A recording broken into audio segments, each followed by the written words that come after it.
Dímelo, mi gente. Aquí estamos en un día más y en otro episodio más.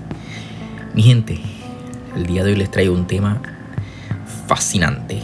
Un tema que despierta debates apasionados y acalorados durante horas. Porque es uno de esos temas que envuelve la filosofía y que roza los límites de la legalidad. Y el tema de hoy es el siguiente. ¿Qué pasaría si tú tomas un cerebro humano o cualquier otro tipo de cerebro? Pero vamos a utilizar el ejemplo con el cerebro humano. ¿Qué pasaría si tú tomas a una persona que ya tuvo muerte cerebral? Una persona que ya murió. Una persona que ya en todo el sentido literal ya no está entre nosotros. Ni en cuerpo, ni en alma. Es una persona que ya no está, ya murió, ya tuvo muerte cerebral total. ¿Qué pasaría si tú tomas ese cerebro, esa persona, y lo reactivas?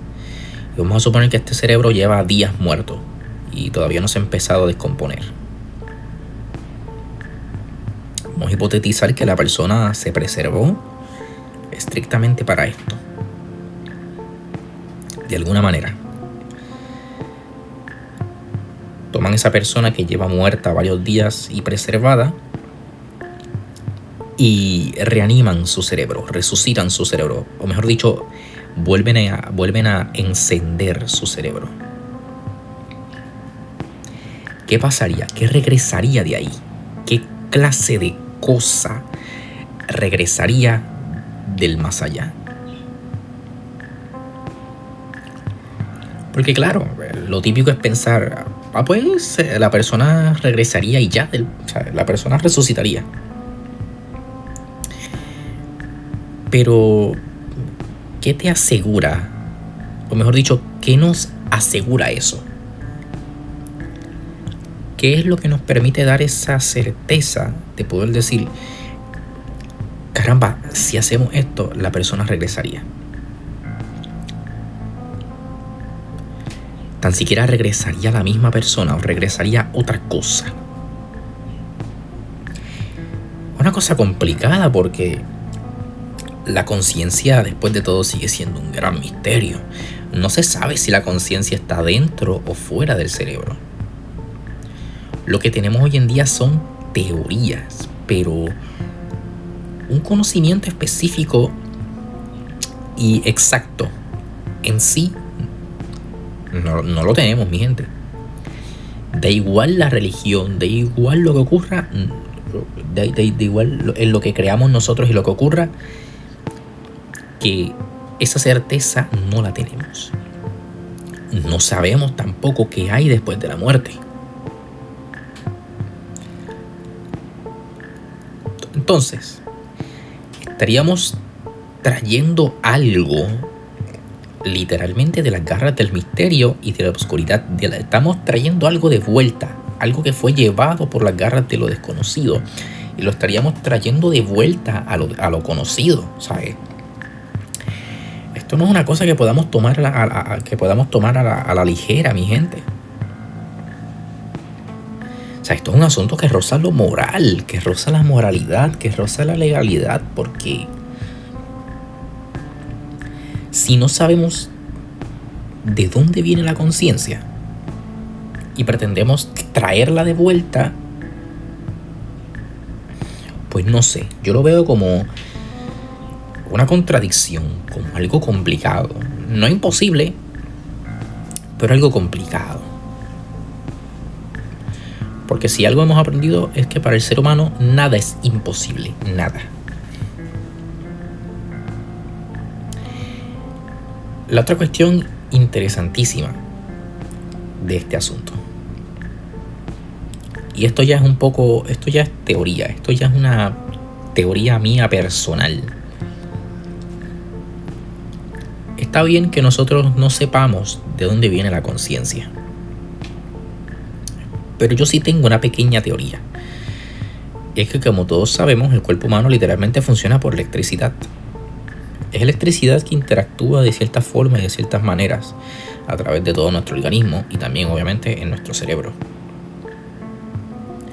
Y claro, esta electricidad funciona a diferentes frecuencias y diferentes voltajes. Yo creo que el cerebro humano, si yo mal no he leído por ahí, lo que consume son algo así como 20 voltios o 20 vatios de energía. Consume muy poco el cerebro humano. Entonces, ¿qué es lo que pasa? ¿Qué es lo que pasa con esto? ¿Qué es lo que sucede? Obviamente ningún cuerpo es igual. Los cuerpos funcionan diferente. Las personas tenemos cosas que nos hacen únicas y distintivas entre nosotros. Por ende, se puede teorizar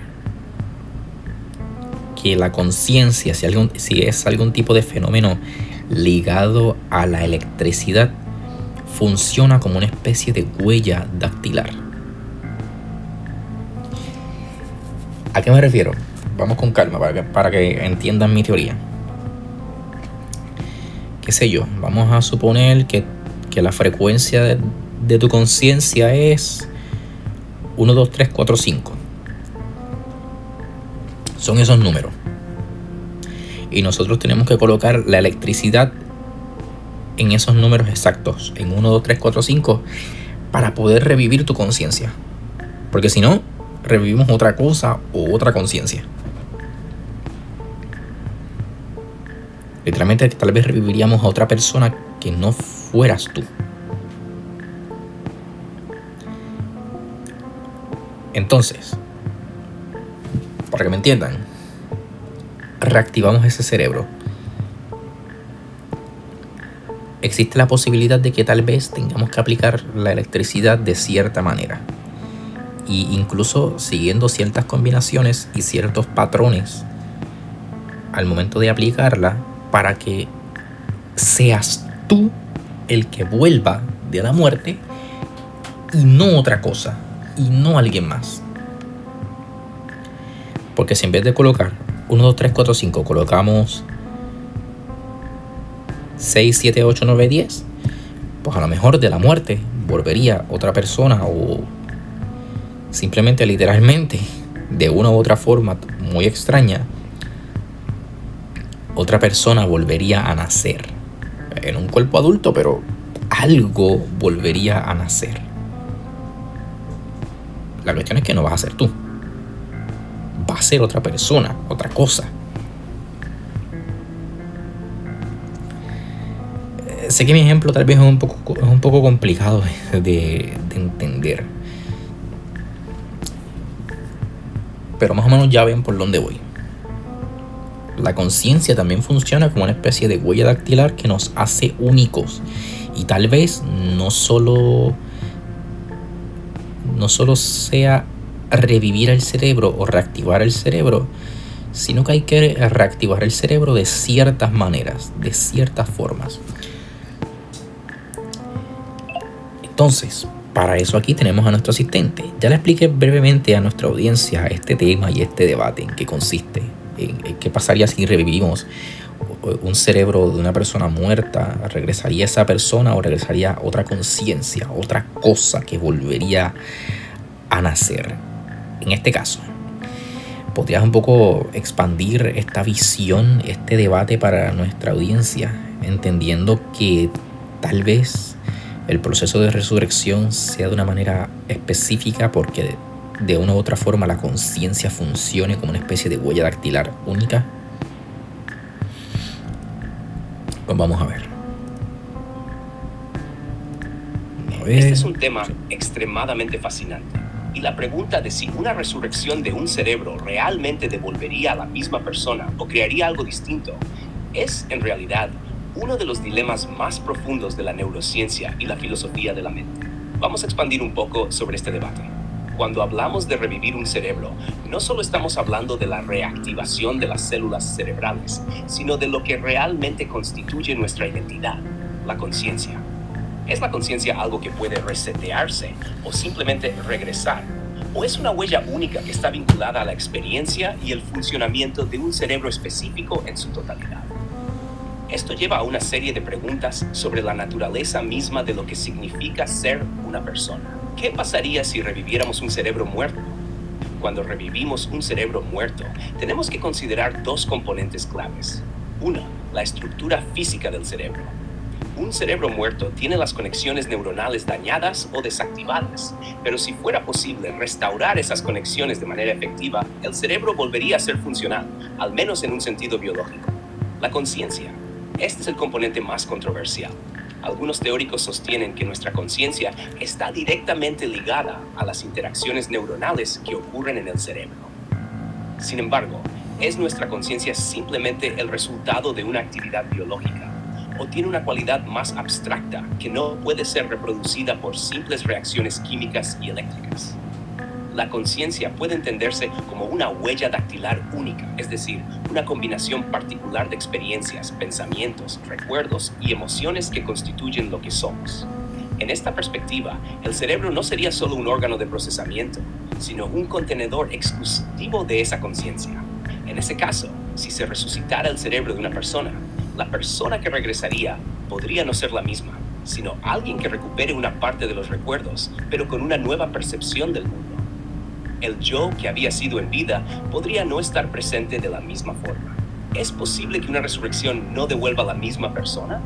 Si el cerebro fuera reactivado de manera que las conexiones neuronales y las experiencias previas pudieran restaurarse completamente, podría teorizarse que la misma persona regrese. Sin embargo, la conciencia misma podría estar influenciada por la forma en que la mente y el cuerpo interactúan. Si la conciencia no es simplemente un producto del cerebro, sino que tiene una base más abstracta, entonces es posible que el cerebro revivido simplemente no contenga la misma esencia de la persona. El debate sobre la identidad es crucial aquí. Si la conciencia está ligada a una serie de recuerdos y experiencias almacenadas en el cerebro, revivir ese cerebro podría restaurar esos recuerdos, pero ¿significa eso que la persona regresa tal como era antes de morir? La cuestión de qué constituye exactamente nuestra identidad, si es solo nuestra memoria y experiencia consciente o si hay algo más, es algo que aún no hemos resuelto. ¿Qué implicaría una conciencia como huella dactilar? Si consideramos la conciencia como algo único e irrepetible, similar a una huella dactilar, la cuestión de resucitar una persona se complica aún más.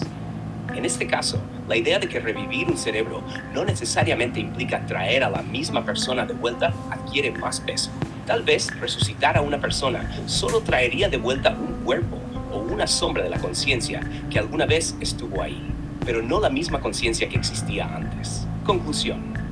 La resurrección de un cerebro, si es que se pudiera realizar, no necesariamente garantizaría que la persona regrese como tal. Dependería de si la conciencia es algo que se puede copiar y trasladar, o si tiene una base tan intrínsecamente ligada al cerebro original que sin esa conexión única se perdería parte de lo que somos como individuos. Este debate entre la biología del cerebro y la filosofía de la mente está lejos de ser resuelto. En este caso, más que una discusión científica, estamos tocando las fibras más profundas de lo que significa ser humano y si podemos realmente revivir una persona o solo una sombra de lo que alguna vez fue. Entonces, por último, ya para terminar con este último punto. Mi gente, en el caso de que logremos esto, ustedes se dan cuenta de que resolveríamos un gran misterio. ¿Qué hay después de la muerte? Porque hasta donde sabemos, solamente una conciencia que regresó de la muerte puede decirnos qué hay después de la muerte. Así que aquí tenemos otro punto fascinante. En el caso de que alguna vez lo logremos, sin duda alguna, una de las primeras preguntas que se le va a realizar a la persona literalmente revivida, en todo el sentido literal de la palabra revivida, es ¿qué hay más allá? ¿Qué hay después de la muerte? ¿Y cómo se siente volver a la vida? Así que nada, mi gente, aquí lo vamos a dejar por hoy. Espero que les haya gustado, espero que les haya sido útil el tema de hoy. Mi gente, el episodio de hoy, interesantísimo. Recomiendo que lo debatan, recomiendo que lo compartan con sus amigos para que se beneficien de este episodio, para que debatan entre ustedes y para que discutan, porque estos temas merecen atención. Así que nada, mi gente, no me queda más que agradecerles por dedicarme un poco de su tiempo, de su valioso tiempo, y darles las gracias por estar aquí conmigo un día más, un episodio más. Yo soy anfitrión, sin nada más que decir, me despido. Adiós.